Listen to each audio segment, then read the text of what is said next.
जरा कुछ बात कर लेते हैं इसराइली जारियत के हवाले से। तो कल भी हम बात कर रहे थे, मशरिक़ वस्ता में बड़ी जंग छिड़ गई है। गुज़िश्ता रोज़ ईरान ने भी इसराइल पर सैकड़ों बैलिस्टिक मिसाइलों से बड़ा हमला किया है और उसके बाद फिर तल अबीब धमाकों से गूंज उठा, सायरन भी बुझा दिए गए और ईरान हमलों के बाद इसराइल ने संगीन नताइज की धमकी दे दी है। ईरान ने भी रद्द अमल की सूरत में इसराइल को मजीद हमलों की धमकी भी दी है। बिल्कुल हिना, जिसका डर था वही हुआ है। एस्केलेशन बढ़ती चली जा रही है। ये खास तौर पर मशरिक़ वस्ता में इसराइल की जारहाना कार्रवाइयों की वजह से अपने दीगर हमसाया ममालिक में ये सिलसिला तनाव और तनाज़ात बढ़ते चले जा रहे हैं। ईरानी सदर मसूद पेज़ेश्कियान ने यह भी कहा है कि इसराइल पर मिसाइल हमले से फैसलाकुन जवाब दिया गया है और ईरानी पासदारान इनकलाब का कहना है कि हसन नसरुल्लाह और इस्माइल हनिया की मौत का यह बदला लिया गया है।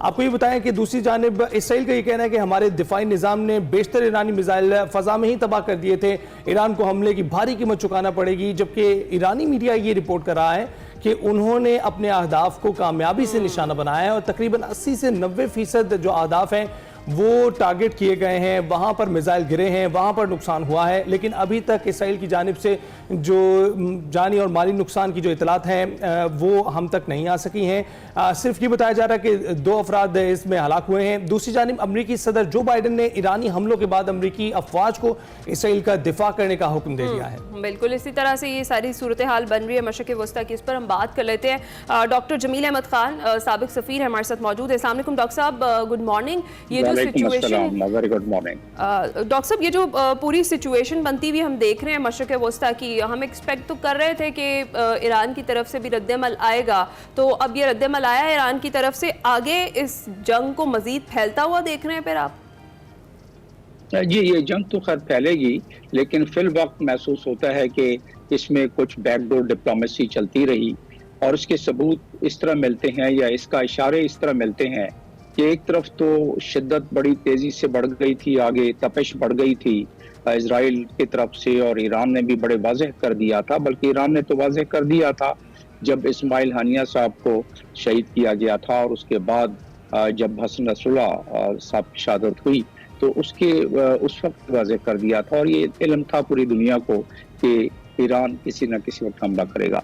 ये जो बीच में वक्फा इतना सारा आया वो ईरान ने इसमें नहीं चाहता था, ईरान के कोई ये आग फैले जंग की, और अमेरिका भी नहीं चाहता था। लेकिन इसके पीछे, इन ना चाहने के पीछे इजराइल अपना काम दिखाता जा रहा था कि वो लेबनान पे अब उसने चढ़ाई कर दी थी और साथ साथ वो जंग को फैलाता जा रहा था। तो उसके जवाब में जो, क्योंकि अपना राइट रिजर्व रखा हुआ था ईरान ने, तो ईरान ने अपना वो लीगल राइट, जिस तरह के अक़वाम मुत्तहिदा में उनके परमानेंट।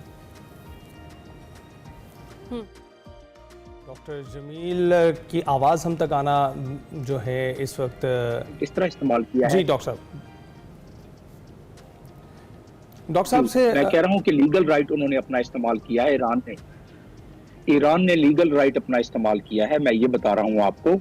और इस लीगल राइट के इस्तेमाल करते हुए ईरान ने ये जितने भी मिसाइल दागे हैं इजराइल पे, और इस मिसाइल दागने से ये हुआ है कि इजराइल को अंदाजा हो गया है कि चाहे वो डिप्लोमेटिक बैकडोर डिप्लोमेसी चल रही है, उसके बावजूद ईरान अपने वक़ार को और अपने प्रेजेंस को बरकरार रखने के लिए ज़रूर इसका जवाब देगा। तो वो जवाब मिल गया। इस पे ज़्यादा महसूस होता है नुकसान नहीं हुआ है, क्योंकि कैलिब्रेटेड अटैक महसूस होता है, जैसे कि पहले कैलिब्रेटेड अटैक 11 अप्रैल को हुआ था जब दमस्कस में उनकी यानी ईरान के कॉन्सुलेट पर जब हमला हुआ था, तो उसकी तरह अभी भी यही महसूस होता है। उसकी एक जो इशारा मिलता है वो ये कि 1 घंटे के बाद जब मिसाइल सारे उतर गए इजराइल में, तो इजराइल ने अपनी इमरजेंसी ख़त्म कर दी, लोगों को कह दिया कि अब सेफ है, आप बाहर आ सकते हो।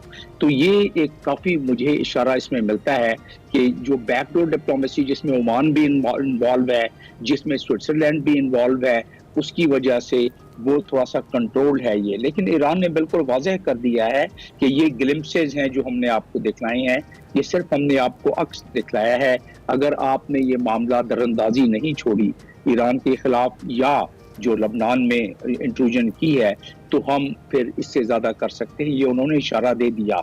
महसूस ये होता है कि इजराइल नहीं मानेगा, वो अपनी एक्सपेंशन को जारी रखेगा और जो उसने फैसला किया हुआ है नेतन्याहू ने, उसने जो अनाउंस कर दिया था जनरल असेंबली में, अनाउंस करके आया नेतन्याहू कि हमने जो इसको खामोश करना है, लबनान को भी खामोश क्या करना है। अगर उनकी तारीख देखी जाए तो 1948 में भी जमीनें कब्जा की फलस्तीनियों की, 1967 में भी की, और अब लबनान के सदर्न साइड पर फौजें उन्होंने दाखिल कर दी हैं। कहते हैं कि हम रेड कर रहे हैं, लेकिन फौजें वो दाखिल करने के लिए सारी तैयारी उनकी मौजूद है कि वो काबिज हो जाएं सदर्न लबनान पर। हालांकि लबनान एक सॉवरन कंट्री है और उसके बाद वो नॉर्थ में जो इजरायली हैं उनको वापस ले आए, जो 1 लाख के करीब इजरायली वहां से डिस्प्लेस हो गए। एक तो उनका ये बहाना है, लेकिन असल मकसद तो वही है उनका, ग्रेटर इजराइल वाला। आहिस्ता आहिस्ता वो उस तरफ जाना चाहते हैं और ये सारे उनके बहाने हैं। असल निशाना उनका आखिर में ईरान ही है। और ईरान क्यों है? क्योंकि ईरान आंखें दिखला सकता है, वो अपनी कुव्वत दिखला सकता है, उसकी तो प्रॉक्सी को वो तबाह कर। आप क्या समझते हैं? वो प्रॉक्सीज को भी उनके तबाह कर रहे हैं। हमने देखा है हसन नसरुल्लाह और इससे पहले इस्माइल हनिया उनकी सरजमीन पर ही टारगेट किए गए हैं। लेकिन कैसे आप देखते हैं कि ईरान के ये इकदाम सिर्फ इंटिमिडेशन के लिए हैं? क्योंकि पहले जो हमला किया गया था उनके सिफारतखाने पर हमले के बाद, तो उसमें उन्होंने पहले से ही आगाह कर दिया था कि हम हमला करने जा रहे हैं। 3 से 4 घंटे पहले उनके पास इंफॉर्मेशन पहुंच चुकी थी। लेकिन अब जो हमला किया गया है, इसके मुतालिक अमेरिका का ये कहना है कि उनसे कोई राब्ता नहीं किया गया, ये हमला ईरान ने अपने तय किया है, खुद से किया है। इसका ऐलान तो ईरान कर चुका था। लेकिन आपको लगता है ये जो हमले हैं इनकी क्या हैसियत है अगर देखा जाए? क्योंकि इसराइल तो नहीं बताता कि वो कहाँ हमला कर रहा है, कब हमला कर रहा है, क्यों हमला कर रहा है। लेकिन ईरान की जानिब से जो हमला किया गया, इसकी आप क्या समझते हैं कि इस वक्त इसका क्या इम्पैक्ट आ रहा है? देखिए, नेशन स्टेट्स जो हैं वो अपनी ताकत का मुजाहरा करते हैं जब डिप्लोमेसी फेल हो जाती है। तो देखा ये जाए तो यहाँ भी डिप्लोमेसी पार्शली ये कामयाब हुई है कि ईरान ने फुल फ्लैज हमला नहीं किया है। 200 के करीब, 250 के करीब जो मिसाइल दागे हैं, वो सिर्फ ये बताना चाहता है कि अभी ये कुव्वत उनकी बरकरार है। और हिजबुल्लाह ने भी आप देखें सिर्फ 30 रॉकेट कल फायर किए हैं। हिजबुल्लाह के पास 1.5 लाख के करीब मिसाइल और रॉकेट्स मौजूद हैं। हिजबुल्लाह ने भी अपनी पूरी ताकत नहीं दिखलाई है। उसकी वजह यह है कि एक स्ट्रेटेजी के तहत ईरान, इस वक्त पता है ईरान को कि दुनिया की सबसे बड़ी कुव्वत वो इस वक्त रेड सी में अपने बहरी बेड़े और मेडिटेरेनियन सी में अपनी बहरी बेड़े ला के रखी हुई है। और कल की भी जो मिसाइल फायर हुआ है उसमें से ज्यादा तर को जो न्यूट्रलाइज या नाकारा बनाया गया है वो अमेरिकन की जवाबी फायर जो उन्होंने किया है, आयरन डॉम को जो मदद की है, तो उस लिहाज से उन्होंने इजराइल को ये बावर कराया है। और जो बाइडन ने फौरन बयान दिया कि हम इजराइल के डिफेंस में खड़े हैं और मैंने ऑर्डर दे दिया है अपने फौजियों को, जो बाइडन कहते हैं कि वो उसका दफा करें। ये न सिर्फ यहाँ बात खत्म होती है, जो बाइडन अपने सिचुएशन रूम, जिसको कंट्रोल रूम कह सकती हैं आप, उसमें व्हाइट हाउस में बैठ के जो बाइडन और कमला हैरिस दोनों मॉनिटर कर रहे थे कि कहीं इससे ज्यादा ना फैल जाए। तो मेरा मानना ये है कि ये किसी लिहाज से इसमें बैकडोर डिप्लोमेसी भी काम हुई है और ईरान ने अपनी इज्जत और नामूस और वकार को भी साबित कर दिया है कि हम बदला ले सकते हैं, और अमेरिका को भी पावर करा दिया है कि वो बदला ले सकते हैं। अच्छा डॉक्टर साहब, आपको लगता है कहीं ना कहीं जो इस्राएली वज़ीर आज़म है नेतन्याहू, क्या वो एक ये भी वजह हो सकती है जो खित्ते में बढ़ती हुई कशीदगी है उसको इसलिए भी नहीं रोकना चाहते कि अगर मामला सुलझ गए तो फिर उनकी कारकर्दगी पर सवाल उठ जाएंगे और उनको भी घर जाना पड़ेगा? फिर वो एक पहलू है, पॉलिटिकल पहलू है, क्योंकि राइट विंग गवर्नमेंट है इस वक्त, कोलिजन गवर्नमेंट है इजराइल में।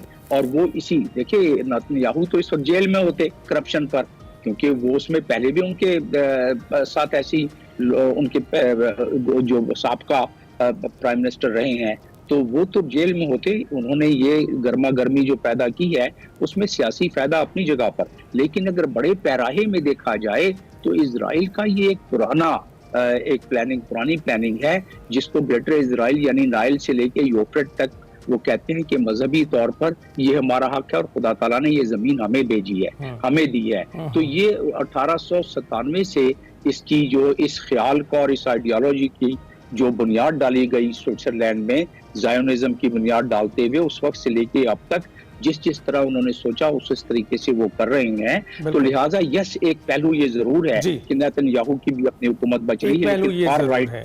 बिल्कुल, बहुत शुक्रिया डॉक्टर जमील, आपने बताया, मुख्तलिफ पहलुओं पर रोशनी डाली। साबिक सफीर हमारे साथ गुफ्तगू कर रहे थे। इस पर जो सिचुएशन बदल रही हैं उसको आपको उसके हवाले से मजीद आने वाले एपिसोड्स में भी आपको आगाह करते रहेंगे। हमने पिछले एपिसोड्स में भी आपको किया और इस हवाले से मजीद बात करेंगे, में भी हम आपको अपडेट करते रहेंगे। अभी हम ब्रेक लेते हैं, कुछ देर में वापस